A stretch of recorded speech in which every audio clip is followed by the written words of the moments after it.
Assalamualaikum warahmatullahi wabarakatuh. Alhamdulillah.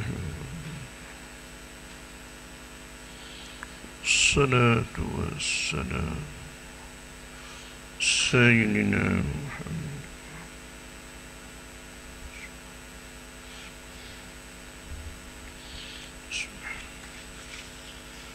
Rabbi syrah li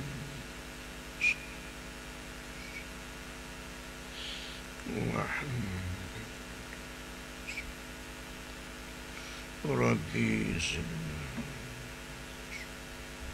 Allah kama nawwarta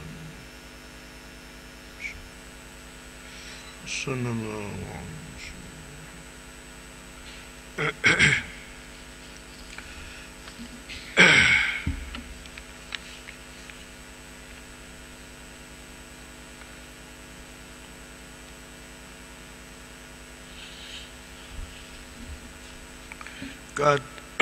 Kata muallif,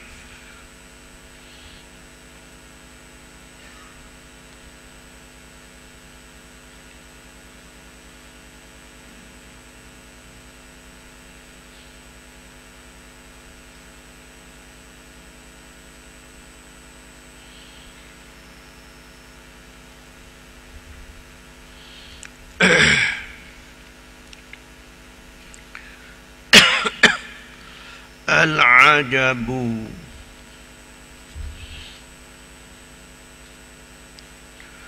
kullal ajabi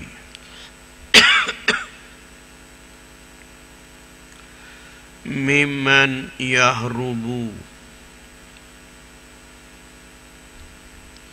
mimman la impikaka lahu minhu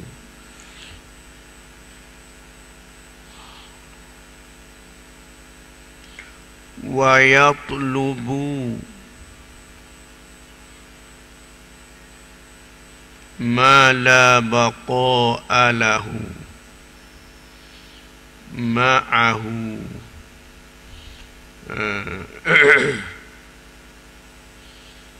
Kita ulangi baris dia, beberapa baris. Al-ajabu kullal ajabi mimman yahrubu mimman la impikaka lah minhu wa yatlubu ma la baqa'a lahu ma'ahu.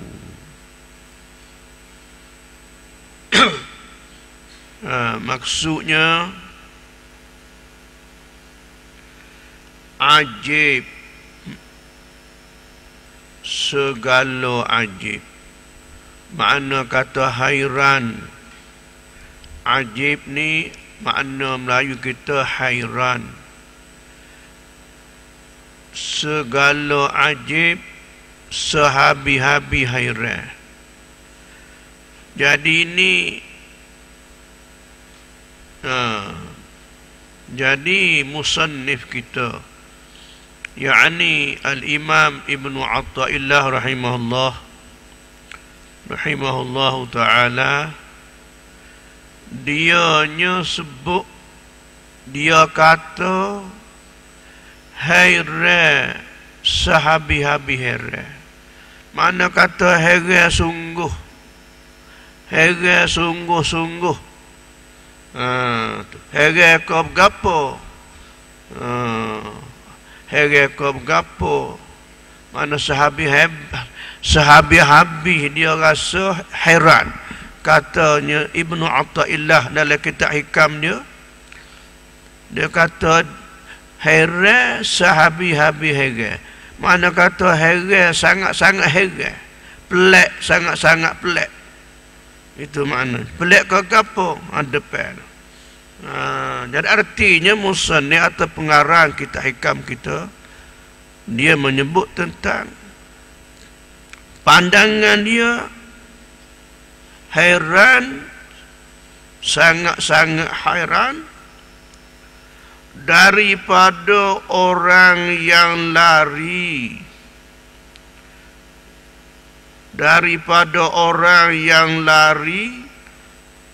daripada yang tiada lepah baginya.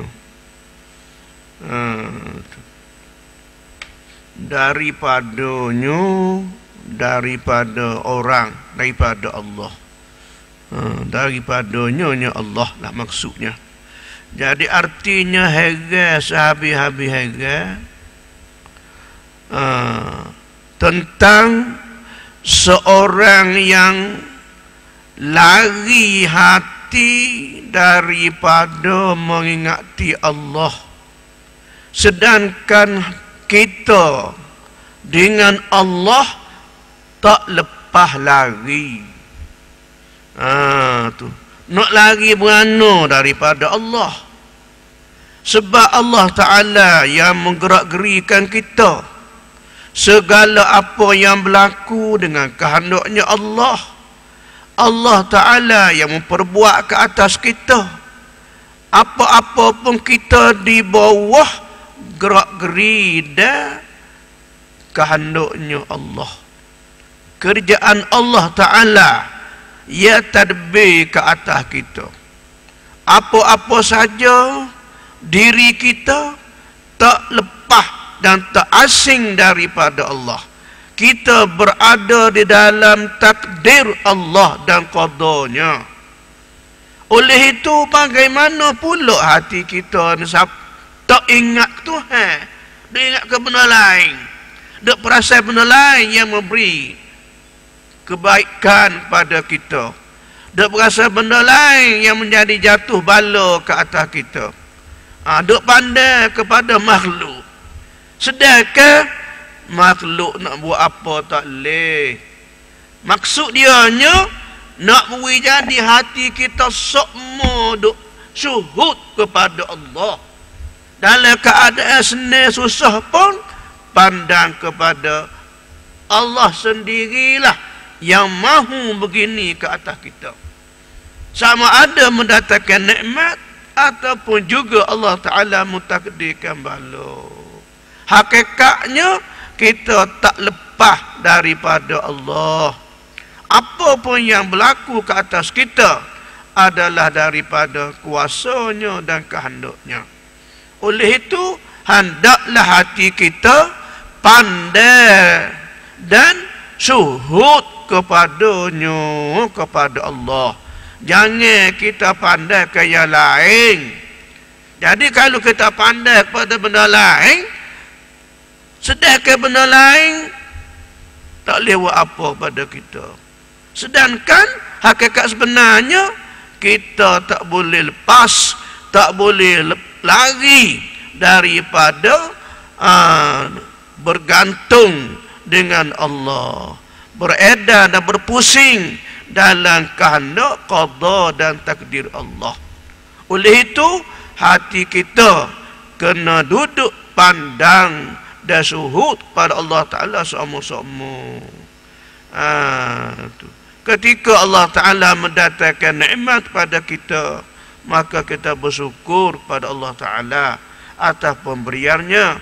Apabila takdir berlakunya susah hidup kita, bala, kesakitan, maka hendak juga kita kembali kepadanya dengan pandang dan kita syuhud susah dan derita yang menimpa ke atas kita adalah telah sampai masanya dan telah ditakdirkan oleh Allah. Bagaimanapun jangan kita pandai kepada yang lain.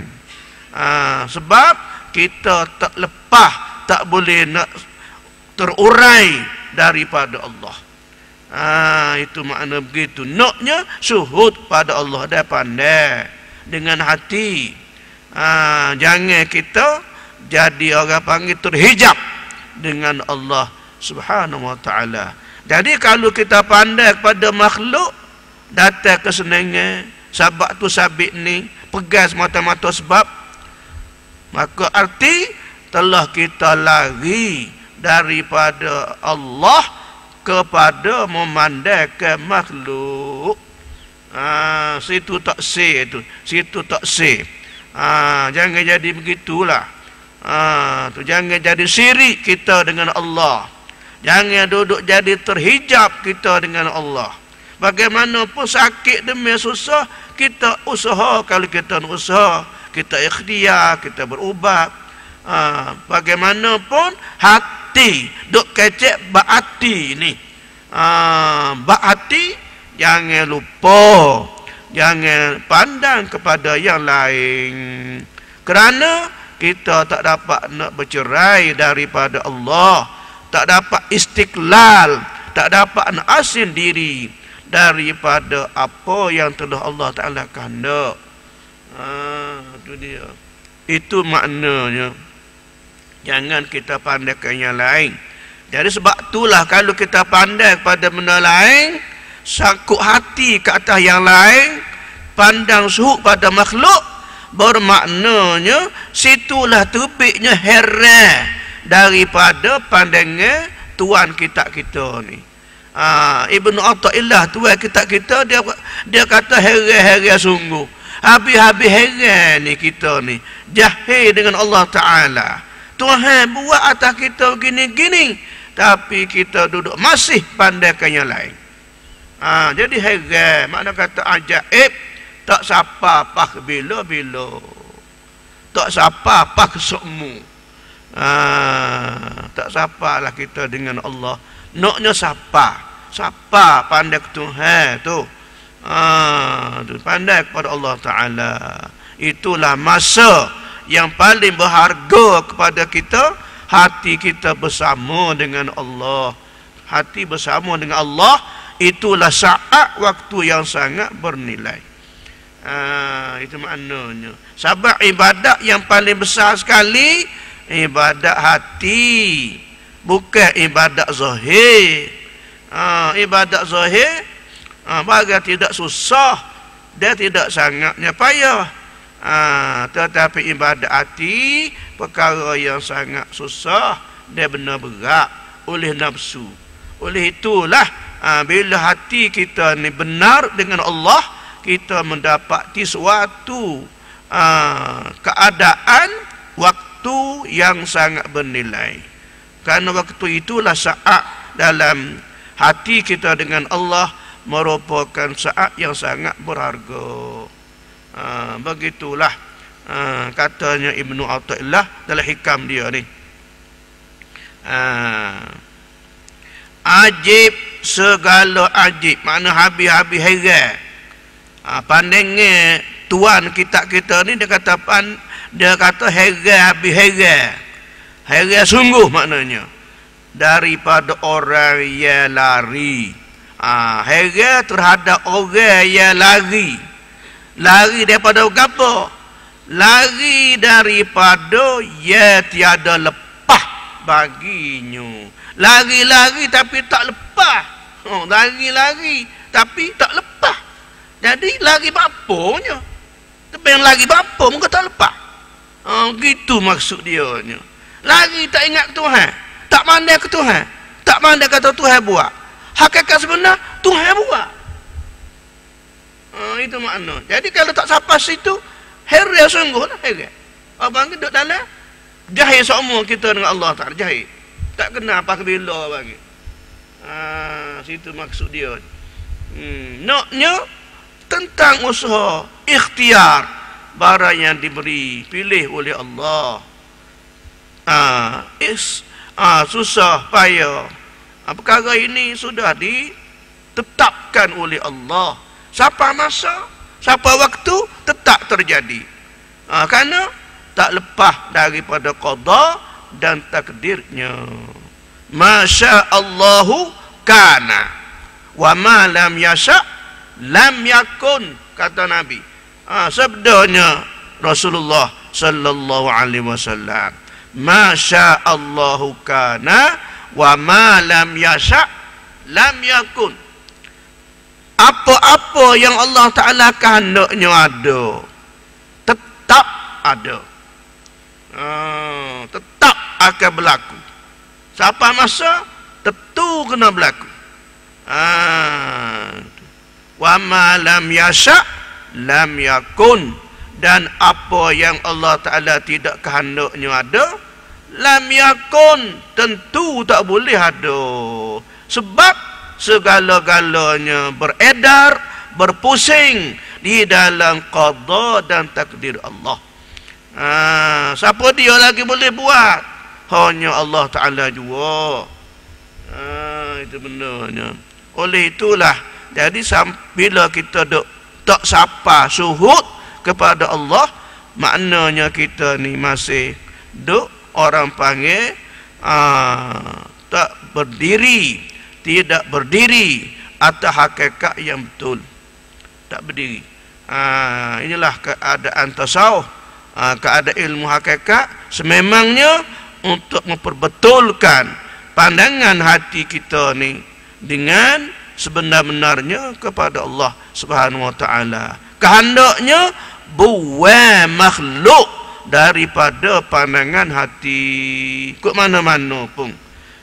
Buangkan dirimu, kata dalam kitab Syekh Ibnu dalam Ibnu Rislan, dalam kitab Hikam Ibnu Rislan, dia kata buang dirimu, buang daripada hatimu.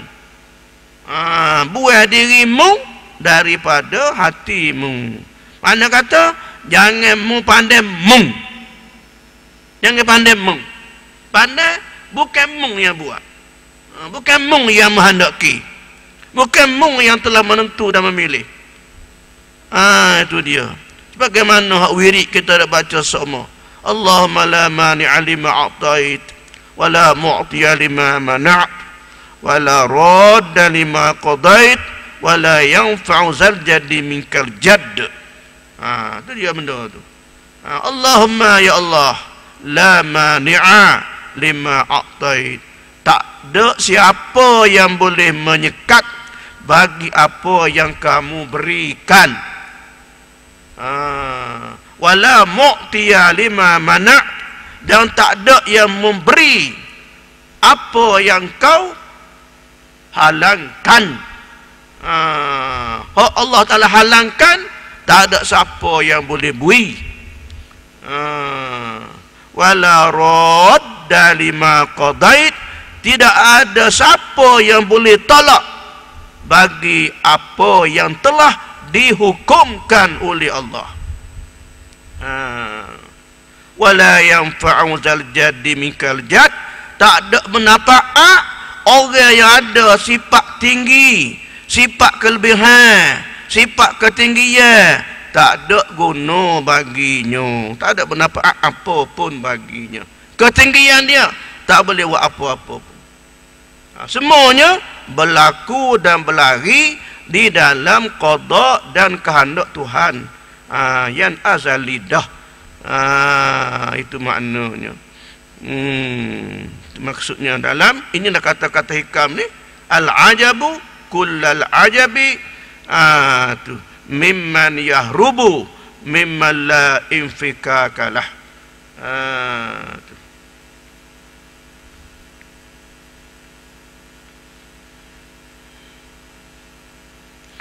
Dan menuntut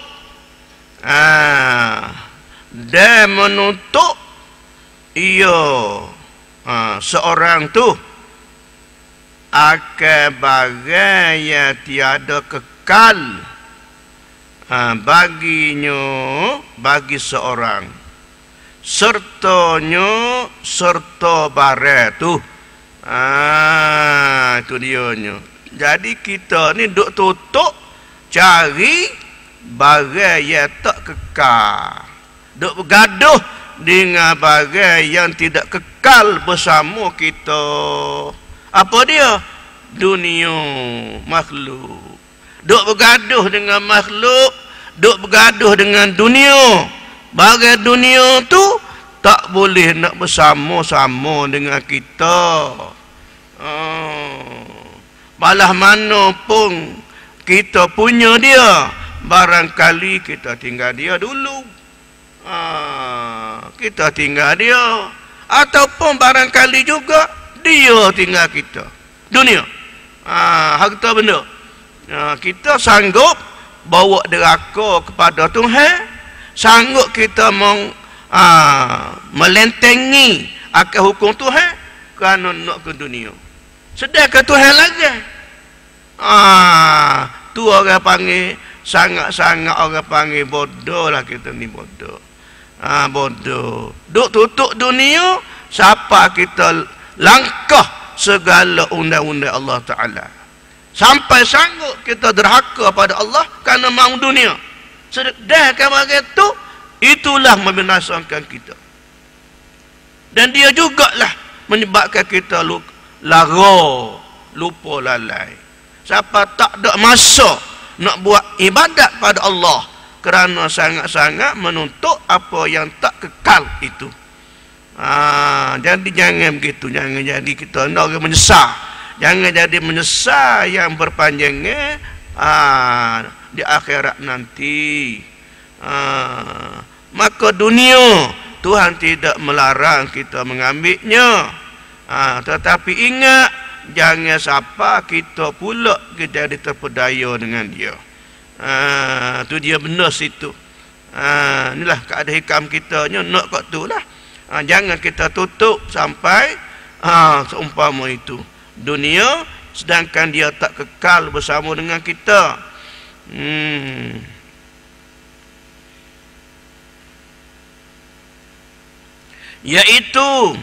Iaitu barang yang tiada kekal tu apa dia? Dan iaitu barang yang tiada kekal itu makhluk.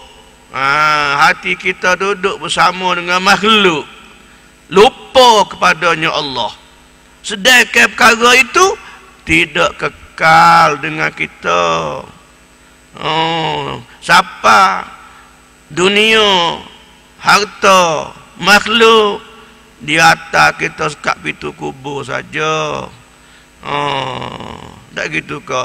Atas sekat pintu kubur, anak, adik-beradik, keluarga, fitimah, atas sekat tu saja.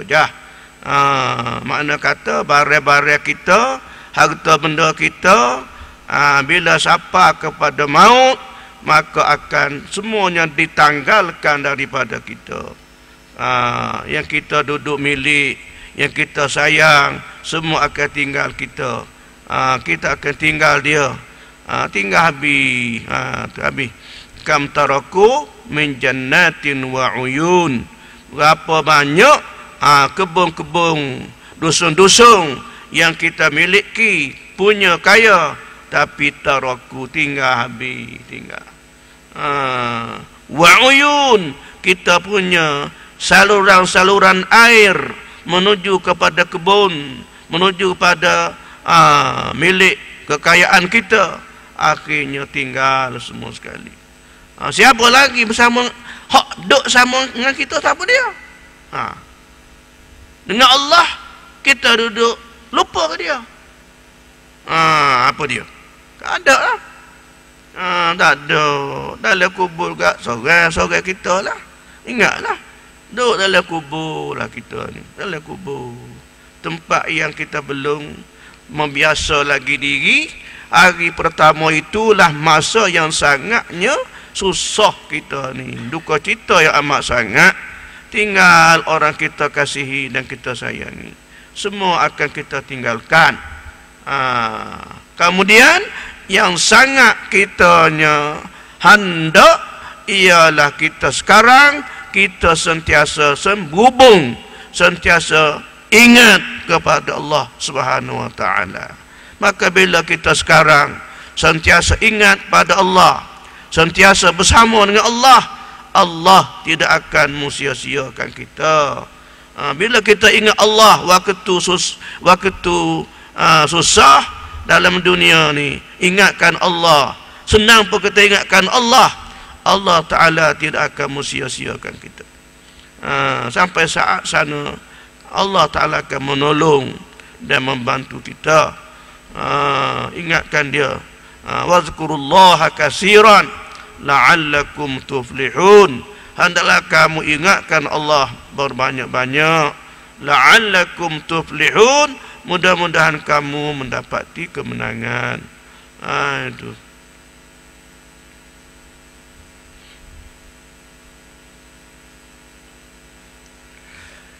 Yaitu barang yang tiada kekal baginya makhluk, dan dunia. Dunia juga makhluk.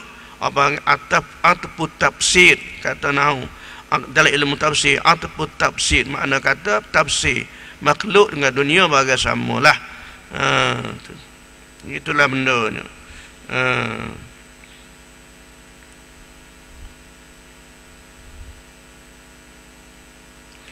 Dan barang yang muwafaqah akan nafsu, hak yang tak kekal bersama dengan kita, hak tidak akan bersusah payah ketika kita susah di akhirat nanti, dalam alam kubur nanti, barang ni tak akan membela kita. Apa dia?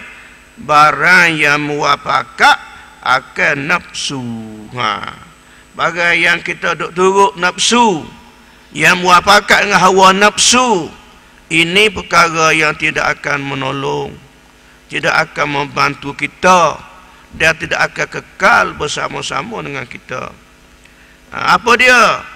Daripada syahwatnya, syahwat nafsu, keinginan tu, keinginan nafsu sememangnya sifat semula jadi. Tuhan jadikan pada kita, dalam badan kita ada nafsu. Kemudian yang tak dibenarkan oleh Allah, nafsu ikut syahwat, ikut keinginan. Nak buang nafsu tak boleh. Nak matikan nafsu tidak boleh. Kalau nak mati nafsu, kena mati tubuh badan kita, kena mati kita, barulah mati nafsu. Tak gitu ke? Tetapi nafsu ni semula jadi badan kita dengan tubuh badan kita, tetapi dilarang oleh Allah ikut keinginan dia, turut syahwat, turut keinginan tu. Nak buang nafsu tak dapat dibuang, kerana ini adalah Allah Ta'ala menjadikan nafsu dalam badan kita ada manfaat dia, ada manfaat. Yang tak bolehnya salah guna, salah guna. Kalau Tuhan tidak buat nafsu, kita tak dapat melakukan kebaikan. Kerana nafsu ni merupakan suatu perasaan dan semangat nak buat. Namun nafsu yang salah disalahgunakan, iaitu ikut hawa dan syahwat. Kalau kita guna nafsu dengan jalan yang benar, ini adalah baik. Tuhan jadikan untuk kita manfaat. Itu dia. Nak mari mengaji juga kena ada nafsu, ada kehendak, ada minat, ada kemahuan. Tu nafsu, kemahuan kita ni, kebangkitan kehendak tu, itu nafsu. Tapi yang salah disalahgunakan dia, ikut syahwat, ikut hawa. Itu benda. Kegunaan besar. Maka sebab itulah Rasulullah sallallahu alaihi wasallam menyebut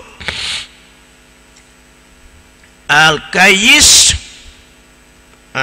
man dana nafsahu wa amila lima ba'dal maut, wal ajizu man atba'a nafsahu hawaha wa tamanna 'ala Allahil amani. Maksudnya sabda Rasulullah sallallahu alaihi wasallam ada yang sahih, iaitu sabdanya Nabi, al-kayyis man dana nafsahu. Al-kayyisu orang yang cerdik. Orang yang cerdik siapa? Man dana nafsahu, orang yang menghitung akan diri. muhasabah akan diri sendiri. Fikir, jaga, beringat dengan sentiasa menanti akan panggilan Allah dengan bersedia mengerjakan amal yang soleh, sentiasa di dalam menunggu panggilan Allah dengan mensediakan diri di dalam beribadah, buat amal yang baik, menjauhi segala yang dilarang oleh Allah. Saudaya upaya kita, kerana orang itu disifatkan oleh Allah, oleh Rasulullah sebagai orang yang cerdik. Kenapa orang yang begini, orang muhasabah diri, dikatakan orang cerdik? Pasal dia duk fikir, duk kira nak bawa diri jadi selamat. Duk fikir, duk kira nak buat jadi kita selamat. Maka bilalah untuk dapat selamat, tak siwi kena bala akhirat nanti, itulah sifat orang cerdik. Orang cerdik tu sebab jaga diri, selamatkan diri, cerdiklah. Itulah yang Nabi kita sebut al-kayyis man dana nafsahu, orang yang cerdik, orang yang menghitung dan muhasabah akan dirinya. Wa amila lima ba'dal maut, dan dianya beramal, dia beramal bagi cadangan kedatangan maut. Beramal mencadang kedatangan maut. Kita buat amal kerana mencadang atau bersedia bagi kedatangannya maut. Lolo ni kita bersedia dah, nanti dah. Gitu. Hati kita lolo ni duduk di akhirat dah, walaupun badan masih di sini. Walau badan masih di sini, hati sudah kembali dah kepada akhirat. Kembali mana? Kembali fikir, pandai, duk fikir, duk pandai sokmo akhirat, pandai sokmo ala kubur, tempat kita nak pergi tu. Duk pandai dah belah-belah tu, mana kata dalam hati sudah kembali kepada akhirat, walaupun kita masih di sini. Gitu bendanya. Kanut Nabi gitulah. Itu dia. Kemudian wal ajizu man atba'a nafsahu hawaha. Orang yang lemah, ajiz, orang yang lemah. Orang yang lemah maksudnya orang yang bodoh. Orang yang bodoh. Siapa orang bodoh? Man atba'a nafsahu hawaha, orang yang mengikutkan akan hawa nafsu. Situ bendanya. Mengikutkan akan hawa nafsunya. Duk turut hawa nafsu.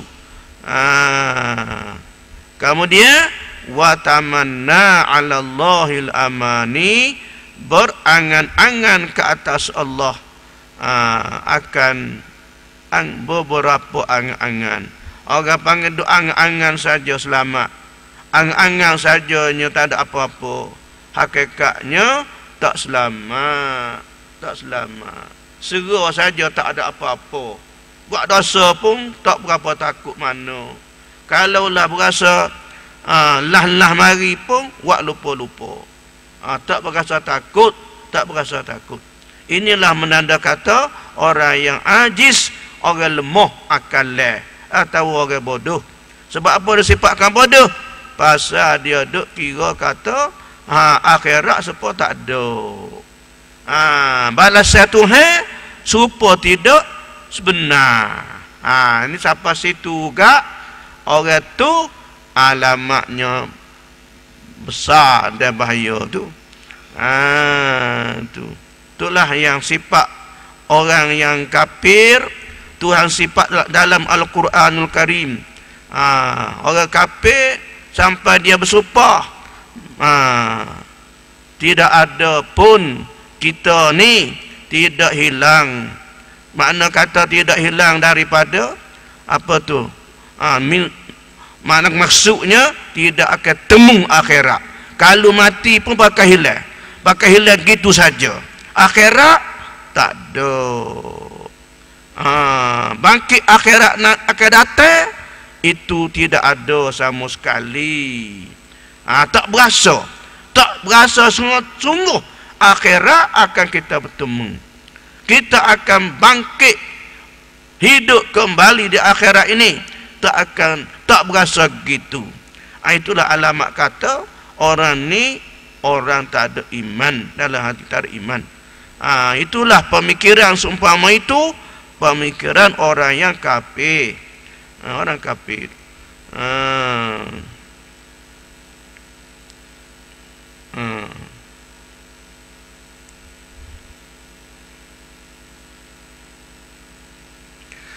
Dan kerana demikian, apa tak boleh lagi? Dia kata, dan barang yang muafakat akan nafsu daripada syahwatnya dan hawanya, tu dia. Dan akhiratnya, tu dia. Duk fikir nafsu, akhirat juga ikut nafsu. Bagaimana kita buat akhirat? Ikut cara nafsu. Orang panggil buat ibadat kerana mahu ke, pandai ke kepada nak balas. Tidak kira, tak fikir ibadat kerana nak zahirkan abdi kepada Allah. Kehendak tasawufnya buat ibadat taat Tuhan, nak menyatakan kita ni hamba Tuhan. Balik balasnya hak tu serahkan kepada Allah Ta'ala. Jangan kita letak di hati semaya puasa berapa semua mahu kepada syurga, fikir ke syurga, fikir ke balasnya. Bila mahu ke syurga, mahu ke nikmat syurga, itu habuan nafsu. Walaupun syurga, orang tasawuf tak say situ tu, tak say lagi tu. Walaupun pekoh kata okey dah tu, molek dah tu, nak ke syurga tu okey. Kata tasawuf tak boleh lagi, tak jadi lagi tu. Jadi ada lagi syahwat nafsu situ. Maka orang ahli tasawuf dianya nak kepada amalan dia ni apa dia? Iaitu melahirkan, mewujudkan sebenar-benar kita jujur di dalam hamba abdi kepada Allah. Apa dia jujur? Kerja kerana Allah, buat amal kerana semata-mata taat kepada Allah, semata-mata sebenar kita ini jadi hamba-Nya. Jangan kita duk fikir nak kepada balasan, nak kepada syurga, nak kepada nikmat syurga tu. Jangan kita timbul akan kehendak begitu. Tak sewi timbul kehendak begitu. Hak tu kita serah kepada Allah Ta'ala. Dia tidak akan kosongkan, tidak akan saja. Namun kita ni buat tidak betul tujuan kita. Bukan buat supaya kita jadi hamba Allah. Hamba Allah. Situ bendanya. Jadi hamba Allah. Kalau nak kepada akhirat saat ni, pada balasan tu, itu bahagian nafsu. Dan dunianya. Jadi sama kelah. akhirat dengan dunia jadi sama derajat jika kitanya bawa cara yang salah, pandangan yang tidak betul, tak jujur dengan Allah Ta'ala, tak jujur ke bang. Tu.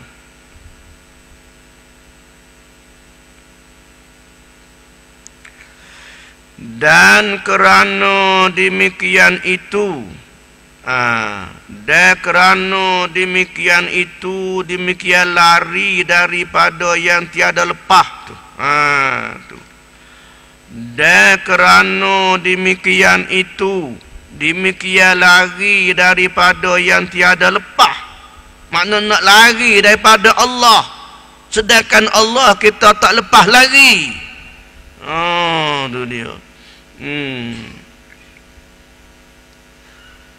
Terlebih ajib,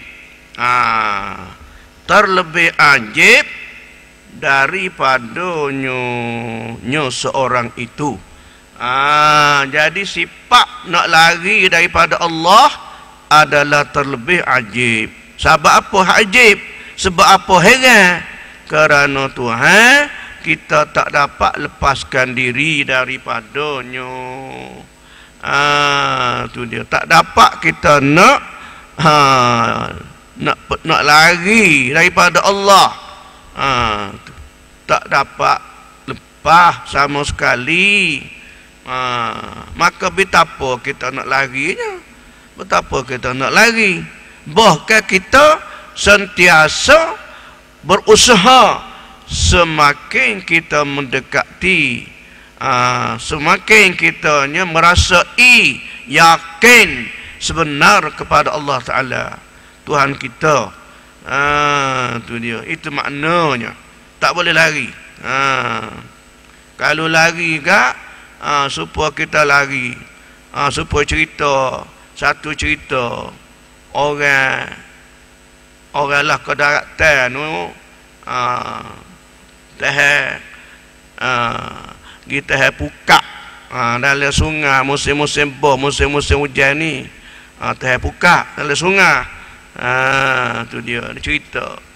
Kemudian dia kat semasa nak pergi akak, nak pergi pukak malam ni, pukak malam, dia ikat raga di belakang perahu. Raga dia tu dia selai dalam air, ikat di perahu. Raga panjang. Orang tua dulu panggil raga batai. Raga batai. Bentuk macam dengan batai kayu. Raga tu buat dengan buluh. Raga buat dengan buluh tak lagi dah. Lepas tu bentuk sepertilah bulat teh lagi panjang, supaya dengan batai kayu seolah. Dia panggil raga batai untuk bubuh ikan lah.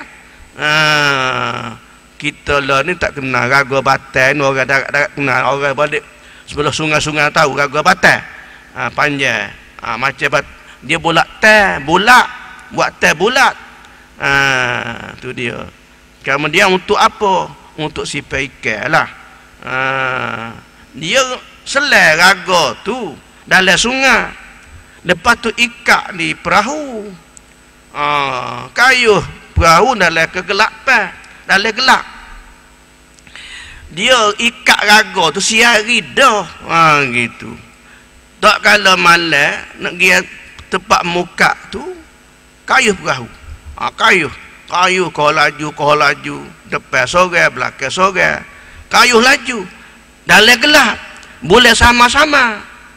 Tiba-tiba hak duduk belakang tu, hak duduk kemudi tu paling kelih. Jugu hitam lega panjang macam boyo. Dia terlupa ke raga dia tu. Dia pun kayuh lari kepada boyo. Pada raga dia. Jadi panu tak ingat kepada dia ni, ikat raga tu petari. Kayuh malam. Bila lah malam duk gelak-gelak sama-sama, cahaya bulan pun sinar-sinar atas air, khayalannya boyo. Takut ke boyo, mari ingat ke boyo. Paling-paling ada sengerti boyo tu. Dia kayuh derah, kau laju agak tu. Kau derah kayuh, kau laju. Dia kata, "Ai boyo ni boyo." Kayuh lelah inya macam nak cabut nyawa. Mak siapa dikala? Ragu kita. Baru tu ragu kita. Jadi dia panggil nak lari pada benda tak lepas lari. Apa dia? Ragu batal dia. Maka kita dengan Tuhan balas tu lah. Nak lari di mana? Kita dengan Allah nak pergi mana lagi? Apa-apa kita dengan dia. Dia buat kat atas kita apa pun. Manis, pahit masa pun. Hak Tuhan nak laku tu atas kita tu. Lagi mana lagi? Hasilnya kena terima, kena reda. Kena terima. Hasilnya dengan Allah tak boleh lari. Kena berdekat semua, kena rapat, dia kena ingat. Kena suhuk, kena pandai. Gitu. Barulah kita ada harga. Barulah umur kita ni ada punya harga. Mahal. Sebab dengan Allah. Boleh Allah dalam hati kita. Allah dalam hati ni. Gitu benarnya. Itu maksud dia situ. Jangan jadi macam lari ke raga batas saat ni tu. Itu maksud dia.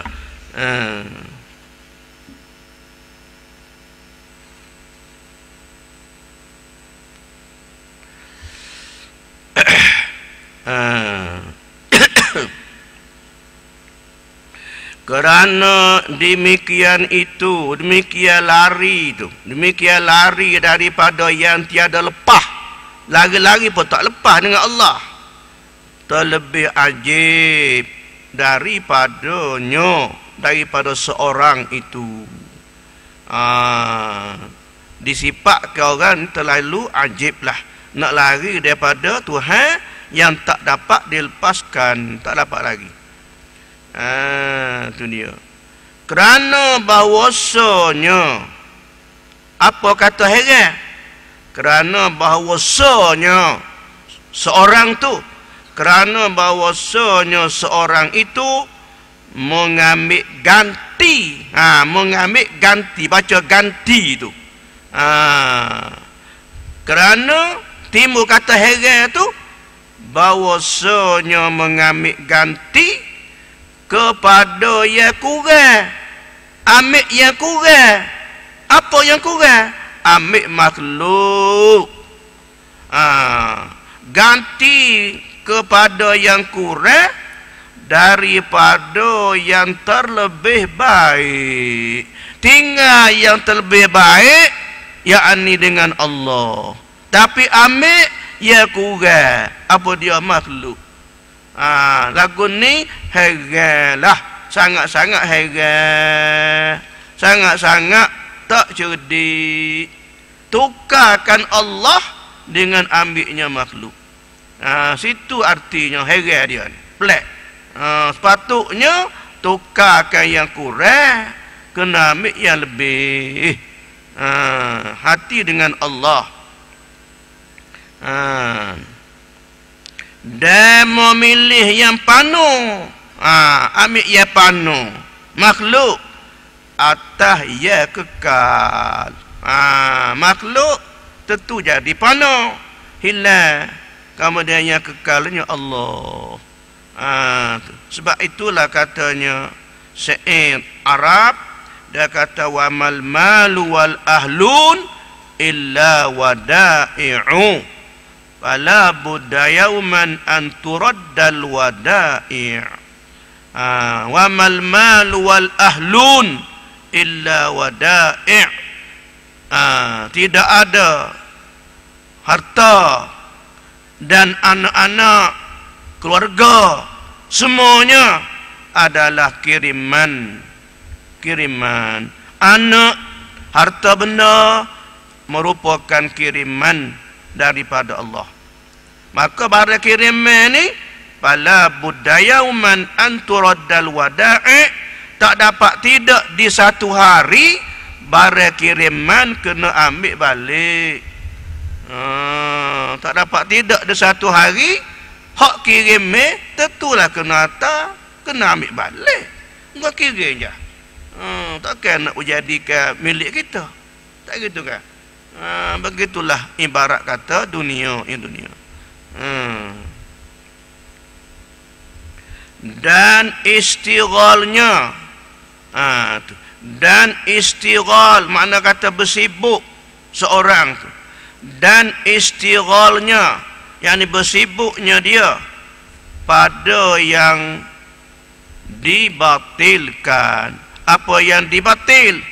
Arti bersibuk dengan yang tidak berguna. Duk sibuk dengan yang tidak berguna. Dia berpaling daripada Tuhannya.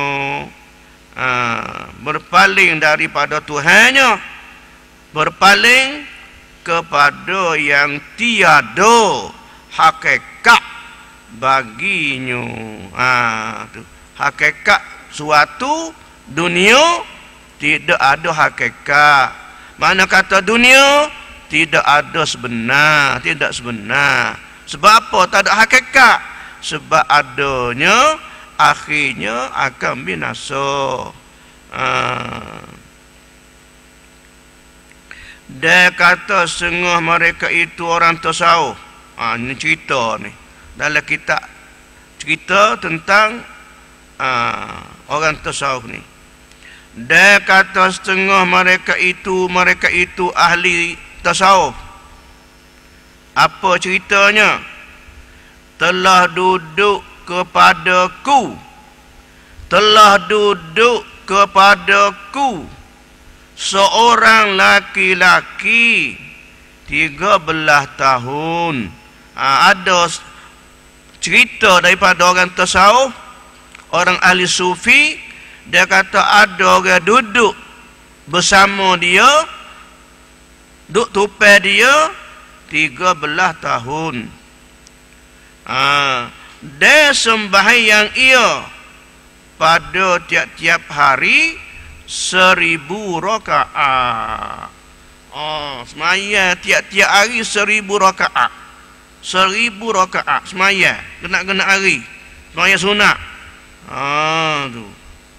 Hingga jadi ia tepok. Siapa ke tepok? Apa tepok? Tepok ni kata lama, tepok. Makna kata lumpuh. Lumpuh. Siapa ke lumpuh kakinya? Telajak duduk dengan semaya. Siapa lumpuh? Tu. Maka adalah ia seorang ni, apabila telah sudah sembahyang asar, maka duduk memakai habuah. Lepas sembahyang asar, dia sauk habuah. Apa habuah? Habuah ni kain atau tali untuk berkah tubuh ketika duduk rupa bika tangguk. Duduk rupa bika tangguk, tak sibui terbatai semaya. Duduk macam bika tangguk.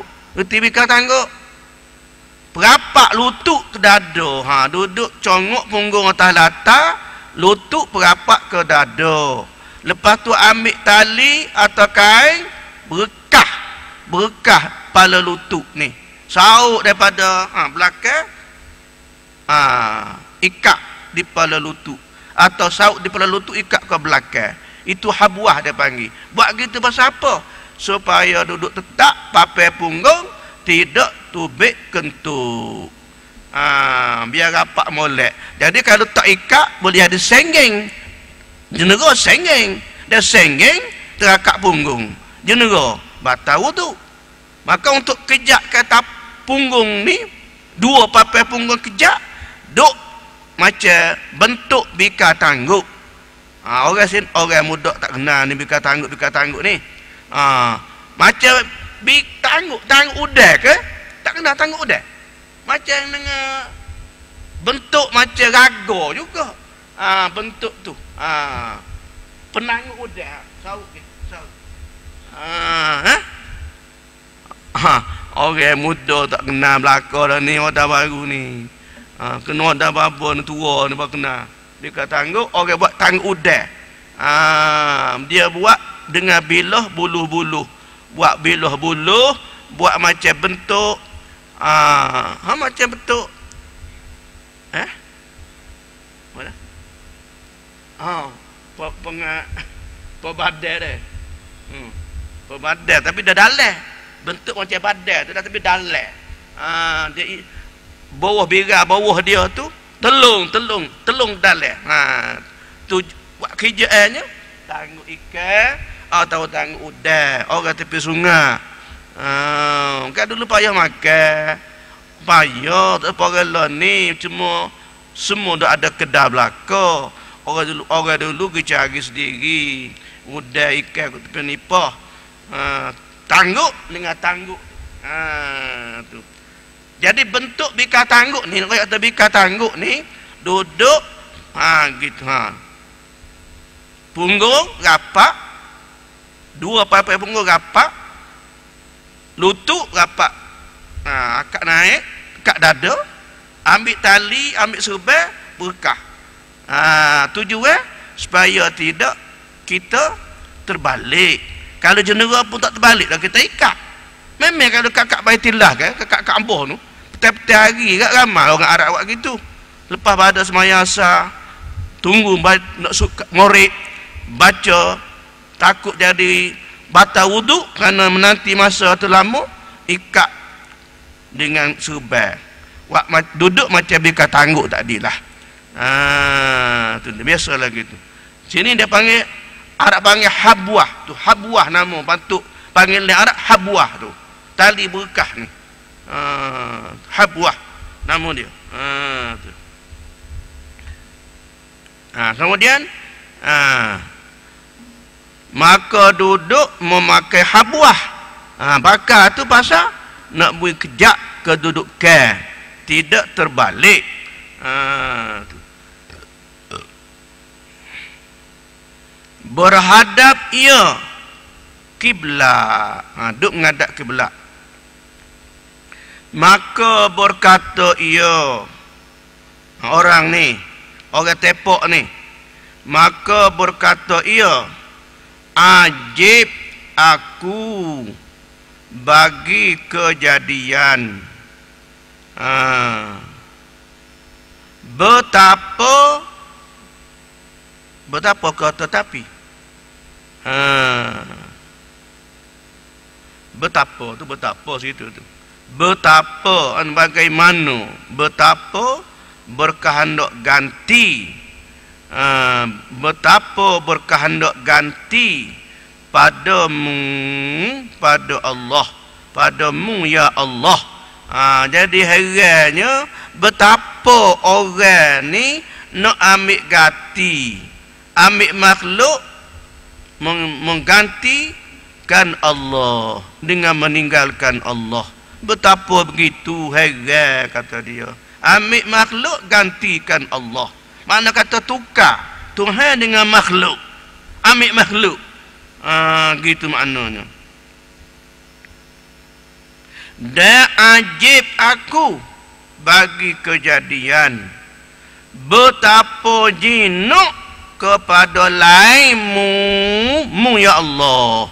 Betapa pula jinuk manusia kepada yang lain, tidak berjinuk kepada Allah. Betapa jadi gini.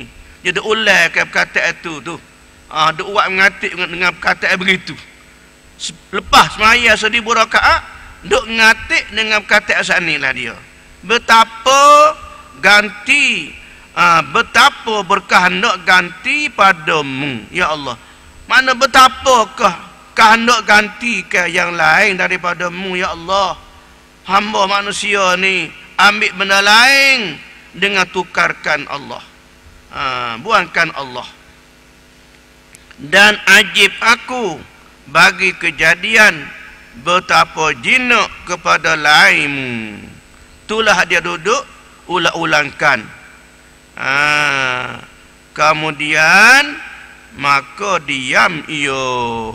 Puah-puah duk kata begitu, diam hingga masuk matahari. Makna gitulah. Itulah apa yang dia kata dan ulang-ulangkan. Sampailah kepada matahari jatuh. Dia kata dua patah itulah. Betapa nak katimu ya Allah dengan yang lain lagi. Betapa pula ya Allah berjinaknya dengan yang lain, tidak berjinak denganmu. Dia kata ke dia tu lah. Dia kata ke dia tu. Dia duduk orang panggil duduk berlatih, duduk sebut atas diri dia. Apa gak nak ambil kati yang lain daripada Allah? Kenapa pula berjinakkan hati dengan yang lain bukan berjinak kepada Allah? Betapa begini. Dia kata ke dia. Dia kata ke dia tu. Dia ulah tu ke dia. Nak dia ingat Tuhan tu. Itu makna. Semaya dah 1000 rakaat. Subhanallah. Subhanallah, 1000 rakaat ni banyak. Itu dia. Siapa ke lumpuh kaki? Siapa ke lumpuh kaki dia? Semaya sangat-sangat sembahyang banyak.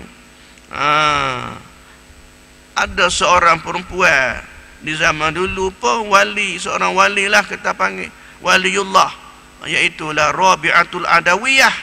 Rabi'atul Adawiyah juga sembahyang sunat 1000 rakaat. 1000 juga. Bila orang tanya kenapa kau begini sangat sembahyang banyak, dia kata kerana dia mau dia hari mahsyar nanti jumpa dengan Rasulullah sallallahu alaihi wasallam. Dia nak tunjuk, inilah wahai Rasulullah umatmu yang perempuan tapi mendiri solat 1000 rakaat. Dia nak menjadikan Nabi bermegah-megah dengan diri dia. Dia nak Nabi bermegah dengan dia. Ada perempuan siapa sanggup 1000 rakaat. Inilah dia orang. Dia nak bermegah di hadapan Rasulullah tentang dianya umat Nabi hanya perempuan tetapi dapat solat 1000 rakaat. Tujuan dia nak suruh Nabi bermegah-megah tentang ada umatnya yang perempuan boleh sembahyang 1000 rakaat. Begitu.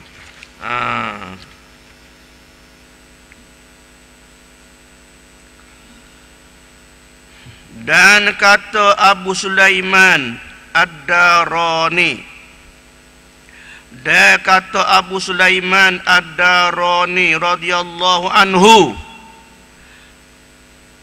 jikalau dipilihkan aku antara 2 rakaat semaya dan antara masuk syurga Firdaus, nascaya memilih aku 2 rakaat. Tu dia. Ni pelik belaka kecek lagu ni. Dia kata kalau orang pilih pada aku antara semaya 2 rakaat dengan syurga Firdaus, aku pilih sembahyang 2 rakaat lagi. Tak memilih akan syurga tu. Tu dia.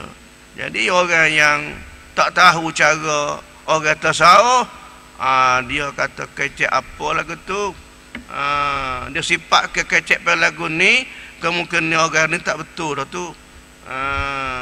Hak sedangkan hak munajat daripada Syekh Asy-Syazili rahimahullah lagi tu ke apa, ilahi lastu lil firdausi ahla wala aqwa ala naril jahim, fahabli taubatan wa ufir zunubi fa innaka ghafiruz zambil azimi. Dia kata seorang loloni hak bijaksana, kata tak betul begitu tu. Kenapa pula syurga pun tak nak neraka tak saya masuk, syurga pun tidak nak, pada duk mana kata dia. Nak duk mana tu, syurga pun tak saya, neraka pun tak saya, nak duk mana. Dia tak faham kehendaknya. Dia ni mengaku mengendah diri. Dia mengaku dia ni amat kurang ibadat. dia mengaku dia ni amat rendahnya tentang abdi diri pada Allah, sehingga dia berasa macam tak ada harapan nak masuk syurga. Namun dia ni wali.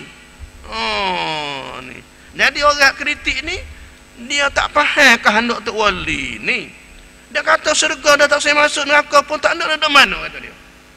Dia faham aku. Faham tak kena. Faham aku lain tu. Dia ni mengakunya dia ni tak upaya, tak layak. Dia mengaku diri dia tak layak untuk menduduki syurga Allah. Kerana dosanya banyak, ibadat tidak begitu banyak. Seolah dia mengasai diri dia amat lemah, dia tak mampu untuk menduduki syurga Allah. Itu dia kan Syazili kat tu. Bukan dia tak sebut tak sih ke neraka, syurga juga tak sih. Bukan. Pandang duduk atas mana? Duduk mana? Duduk tengah. Tak ada tempat tengah dah gitu. Tak ada tempat. Mereka ada tempat hak tak boleh tak duduk dalam syurga pun juga, neraka pun tak boleh masuk. Ada sungguh. Apa dia? Ashabul A'raf. Ashabul A'raf. Dalam Quran tu ada ke suratul A'raf tu. Ceritanya Ashabul A'raf ni orang yang tidak layak untuk dapat ke syurga, dan tak juga tak dimasukkan ke neraka. Duk pada sama tengah. Tuhan letak situ dianya atas suatu gunung yang antara sempadan syurga dengan neraka. Tempat itu dipanggil tempatnya Al-A'raf, benteng yang membenteng antara syurga dengan neraka. Sebab dia nak masuk syurga, amalan dianya dengan amalan baik dianya, amalan taat dia dengan amalan jahat dia, tak kala ditimbang sama berat. Sama katakanlah 50-50 salahnya. Bila sama 50-50, syurga pun tak boleh masuk, dalam neraka juga tidak dimasukkan.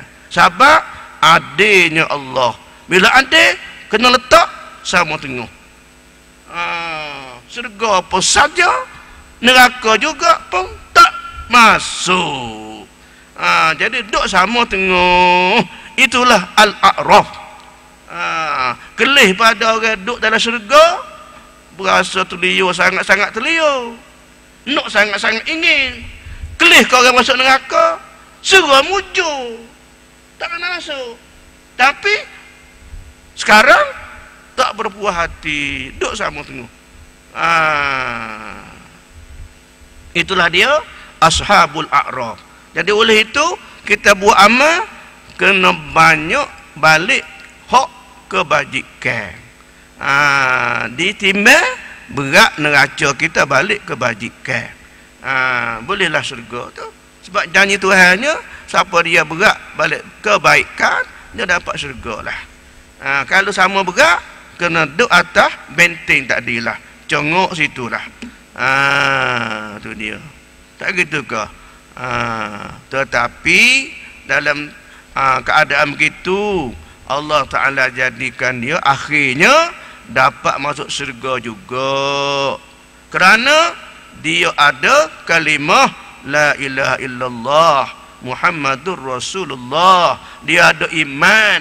Bila ada iman, dimasukkan syurga juga, walaupun amalan dianya adalah sama-sama berat.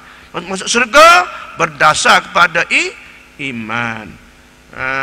Atas kalimah tauhid la ilaha illallah Muhammadur Rasulullah. Itu dia benda. Jadi duduk sebentar je.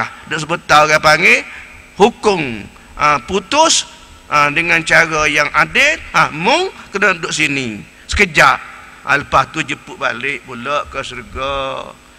Tuhan amat murah. Tapi undang-undang dah begitu. Begitu undang-undangnya.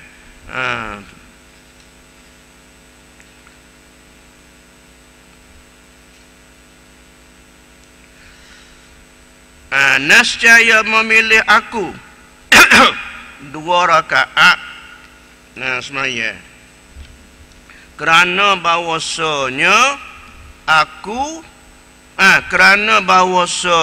aku pada syurga Firdaus itu nafsuku. Tu alasan dia. Jadi katanya Sulaiman Ad-Darani, kalulah orang memberi pilih padaku antara syurga Firdaus dengan 2 rakaat sembahyang, tentu aku memilih kepada mendapati 2 rakaat solat daripada memilih syurga Firdaus. Alasan dianya alasan dia. Dia kata kerana bahawasanya aku pada syurga Firdaus itu nafsuku. Dia kata pada hak syurga tu itu adalah habuan nafsu. Itu adalah bahagian nafsu. Aku tak mau turut nafsu. Jadi kalau nak ke syurga, bermakna aku ni masih menyebelahi hawa nafsu. Tu kata dia nya. Dan pada 2 rakaat itu pada hak Tuhanku. Ada pun hak 2 rakaat semaya tu bermakna aku berpihak kepada Allah. Tentulah antara Allah dengan nafsu, mana yang aku lebih pilih? Tentu aku lebih memilih kepada Allah. Situ alasan dia nya. Boleh kat orang model lah ni tak terima begini-gini ni. Kacak belah ni dah gitu kok. Sebab dia tak ikut jalan tasawuf. Dia tak ikut jalan pengajian gini, dia mengaji ikut lain. Tu. Dia mengaji bahasa orang panggil mengaji hak tinggi-tinggi. Mengaji hak tinggi-tinggi. Hak kita mengaji lagu ni, mengaji orang pengaji kitab. Ngaji kita ni dikelaskan dia tidak tinggi, tak tinggi, tapi sebenar, tu je, sebenar, tu dia. Hakikatnya benar begini sungguh. Pandangan nafsu, nafsu keadaan zaman begitulah, berpihak kepada perasaan nafsu. Ketahui olehmu bahwasanya qalbun menilai ia dengan nurul iman. Wallahu a'lam.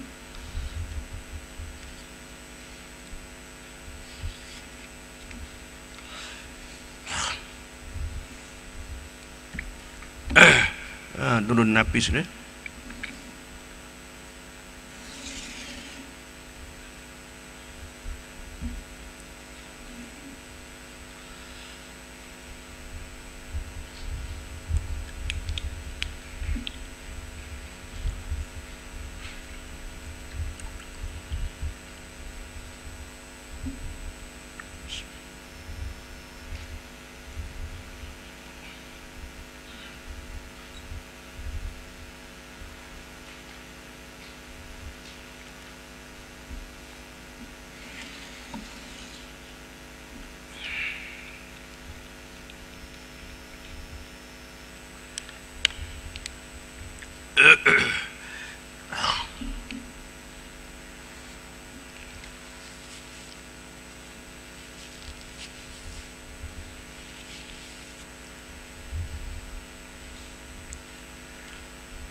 Bismillahirrahmanirrahim.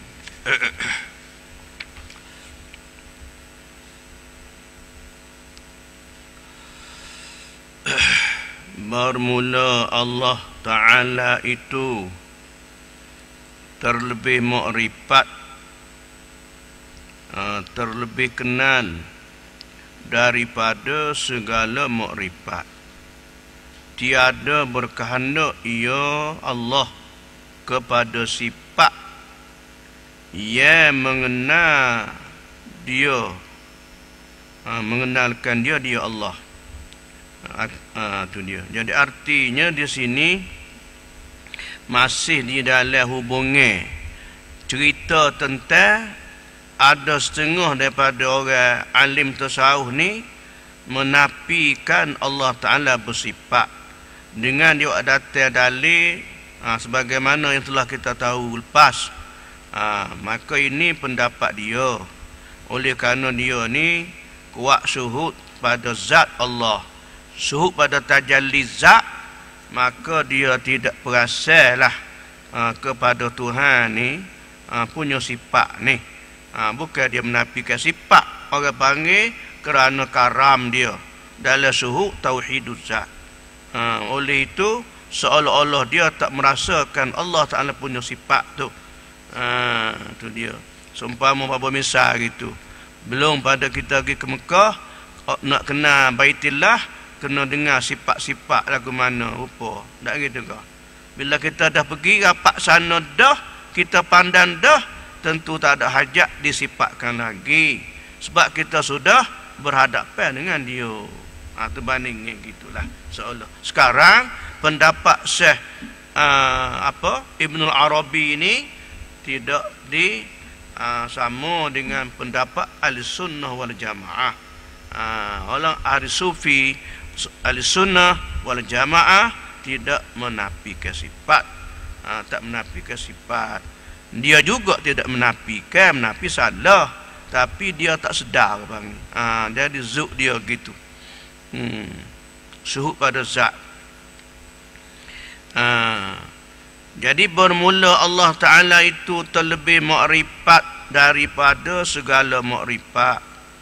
Tiada berkehendak ia Allah kepada sifat yang mengenal dia. Tak ada hajat pada sifat yang dikenalkan Allah dengan sifat tu. Ini katanya dia. Padahal ia Allah menyucikan dirinya daripada bersifat itu dengan nas Quran dan hadis yang tersebut itu. Ini alasan hujah Ibnul Arabi pada pihak Allah Ta'ala tidak bersifat. Itu kata dia. Syahidan, habis cerita.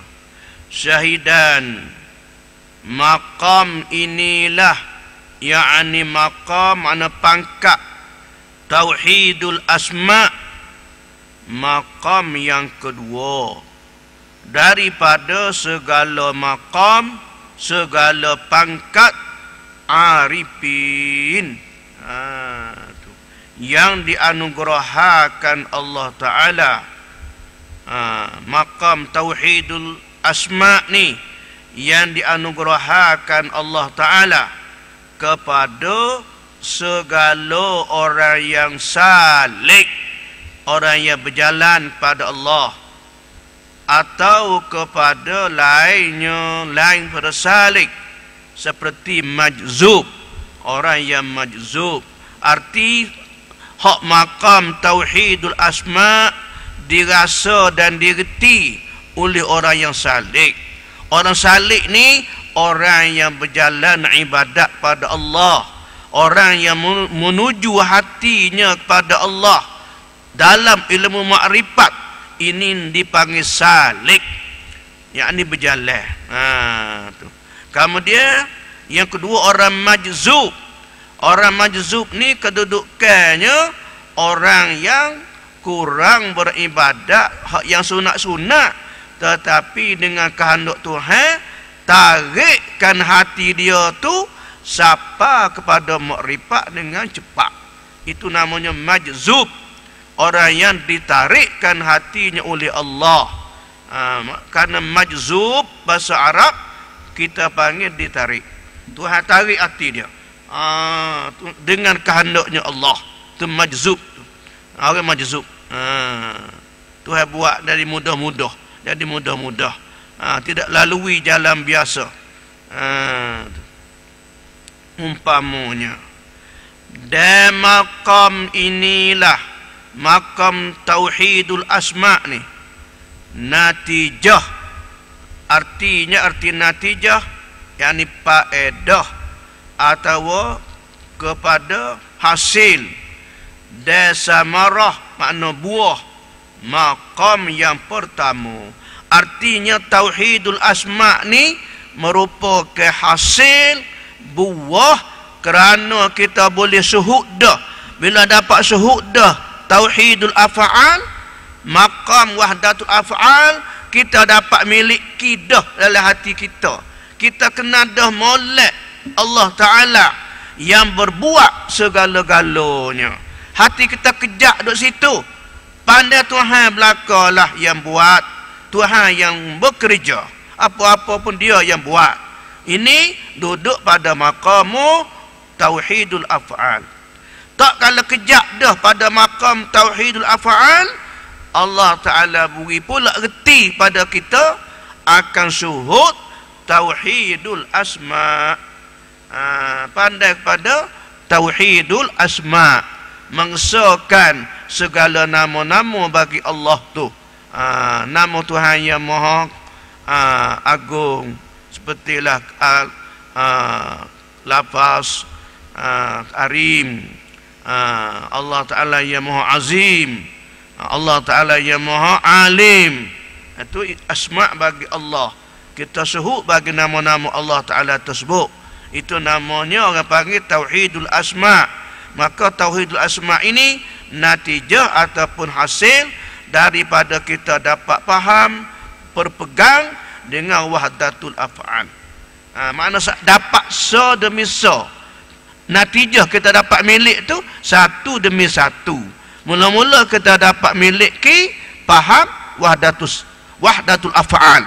Kejap molek dah situ, kita naik pada martabat tauhidul asma. Kejap pula. Maka tauhidul asma ni merupakan natijah hasil kepada kita dapati berpegang elok dengan tauhidul af'al. Itu maknanya. Dapat soso, kena soso.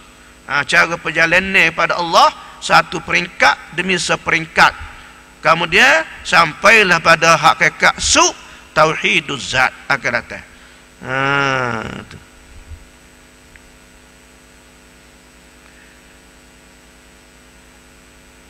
Yaitu maqam orang yang sentiasa memandang wahdatul af'al, mengesahkan Allah pada segala perbuatan. Dan ini tauhidul asma ni. Dan ini maqam tauhidul asma ni. Dan ialah maqam tauhidul asma yang menyampaikan akan dikau kepada maqam yang di atas, yaitu tauhidus sifat pula. Lepas pada kita hasil dah dapat pegang, dapat faham dengan mentauhidkan Allah segala asma, maka kita berjalan lagi kepada pihak lebih atas ke depan, iaitu dapat mencapai pula akan tauhidus sifat. Ni kita akan datang bercara tauhidus sifat ni, iaitu tauhidus sifat, maqam pangkat yang ketiga daripada segala maqam arifin. Itu dia depan. Al-faslu salisu fi bayani tauhidis sifat. Bermula pasal yang ketiga pada menyatakan tauhidus sifat. Yakni tauhidus sifat mengesahkan Allah Ta'ala pada segala sifat. Yang berdiri ia mana yang ada ia sifat tu. Berdiri mana yang ada. Yang adalah ia, yang berdiri ia sifat. Makna yang adalah sifat pada zatullah ta'ala. Yang ketiga ni kita suhu kepada wahdatus sifat. Kita pandangkan Allah punya sifat-sifat kesempurnaannya. Sifat-sifat Allah Ta'ala ini berada kepada zatnya. Suhud kepada tauhidus sifat. Pandangkan Allah jua yang punya sifat ni. Yang punya sifat kuasa. Allah tidak ada kuasa melainkan kuasanya Allah. Tidak ada yang menghendaki melainkan yang menghendaki ialah menghendakinya Allah. Kehendak Allah sebenar-benarnya. Tu. Tidak ada yang alim melainkan Allah yang Maha Alim. Ini jalan kita suhu dan kita pandai kepada Allah Ta'ala. Dengan bahawa hati kita menerima, hati kita mengakui dan kita rasa sebenar-benar yang kuasanya Allah. Hati kita memang benar-benar merasakan demikian. Faham? Dia rasa sungguh. Tuhanlah sebenar-benarnya kuasa.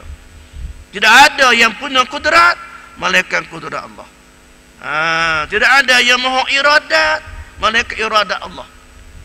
Kita semua ni ikut Tuhan belaka apa yang dia tentukan. Tadi itu orang panggil lekat sini ni pandai gini ni, itu kita pandai akan sifat-sifat Tuhan biar duduk kemah dalam hati kita. Kita panuh ke sifat-sifat yang lain ni. Kita panuh ke sifat-sifat makhluk, bahkan kita ambil, pegang di hati kita, rasakan di hati kita adalah semuanya punya sifat kesempurnaan, sifat Allah Ta'ala juga. Tidak ada yang maha alim melainkan Allah. Tidak ada yang maha kaya melainkan Allah. Tidak ada yang maha besar melainkan Allah. Itu dia benda. Biar kemas dan begitu rasa di hati kita. Sebab ilmu hakikat ni adalah kerana nak kerasa. Rasa yang dapati dengan faham kita. Dengan faham. Kita reti dengan Allah Ta'ala ini. Itu maknanya. Rasa. Sebab itulah kata orang tasawuf, man lam yazub lam yadri. Siapa yang tak ada rasa, dia tak tahu lagi. Tak tahu lagi tu. Kalau tahu molek dengan Tuhan, dia akan masuk rasa. Ada zub. Ada zub.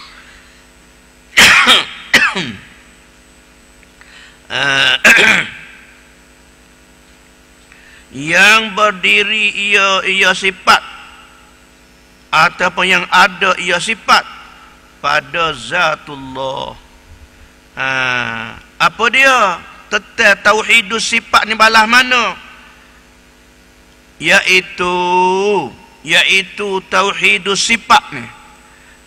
Nak tafsirnya tentang tauhidus sifat. Iaitu tauhidus sifat. Ibarat. Apa ibarat? Makna cakapan daripada panu segala sifat makhluk. Makna kata tauhidus sifat, kita panu ke sifat-sifat makhluk. Kita panu ke apa panu? Arti kita tak pandai kepada sifat makhluk, bahkan kita pandai kepada sifatnya, sifat Allah. Tidak ada yang kuasa sebenar-benarnya melainkan kuasanya Allah Ta'ala.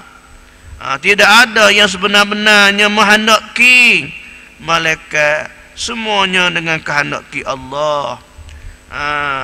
Tidak ada yang punya kebesaran melainkan kebesaran Allah. Tidak ada yang maha hebat melainkan kehebatan Allah. Itu dia suhud cara tauhidus sifat. Benda rasa di hati, pegang di hati kita, pandam gitu. Ha.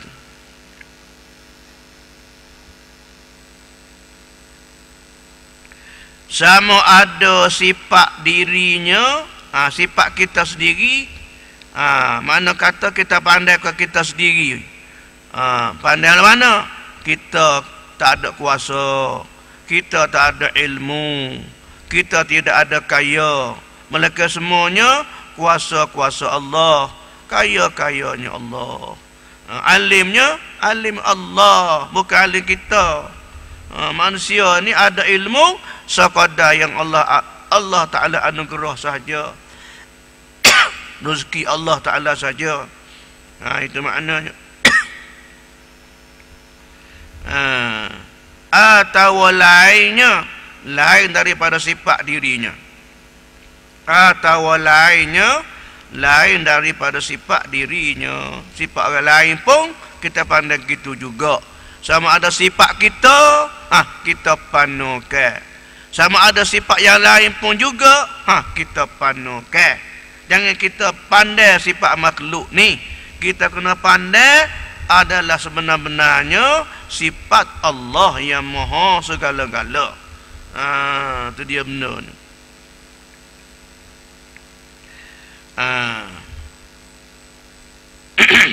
Sekaliannya itu sekaliannya itu sekalian sifat dirinya atau lainnya, tu sama ada sifat dirinya atau lainnya, sekaliannya itu sekalian sifat kita, sekalian sifat yang lain daripada kita pun panu iyo sekalian itu di dalam sifatullah.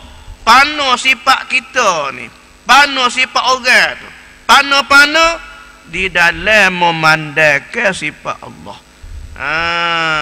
Panu ke sifat diri kita, panu ke sifat yang lain, panu di dalam suhu, dalam pandai ke sifat Allah Ta'ala juga.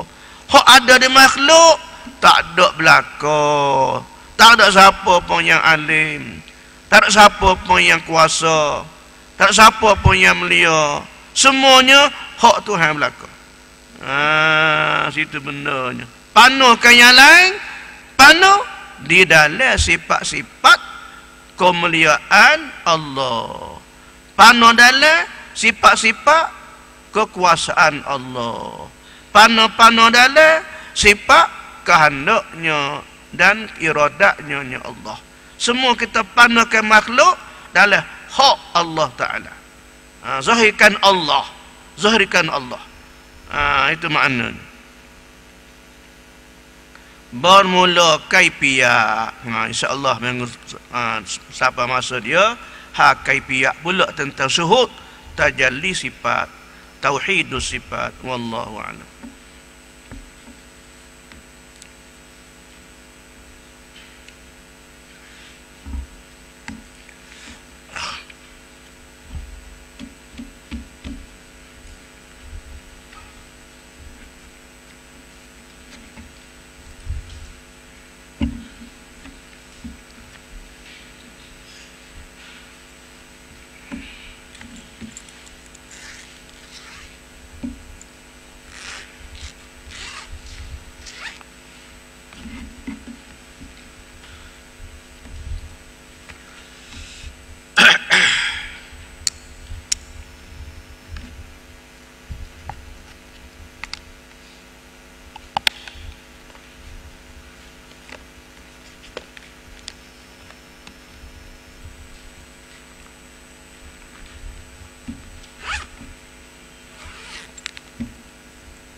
Bismillahirrahmanirrahim.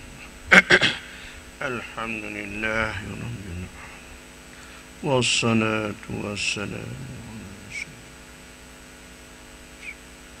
Allahumma anfa'na bima wa zidna wa la tanqusna. Allahumma ighfir lana warhamhu kama ولجميع المسلمين والمؤمنين والمؤمنات. اللهم اجعل جمعنا وتفرقنا من بعد ولا تجعل اللهم فينا ولا معنا. هب لنا مسيئا لمحسننا ومقصرا وهب لنا الكل بوجهك الكريم. وصلى الله عليه وسلم آله وصحبه. سبحان ربك وسلام.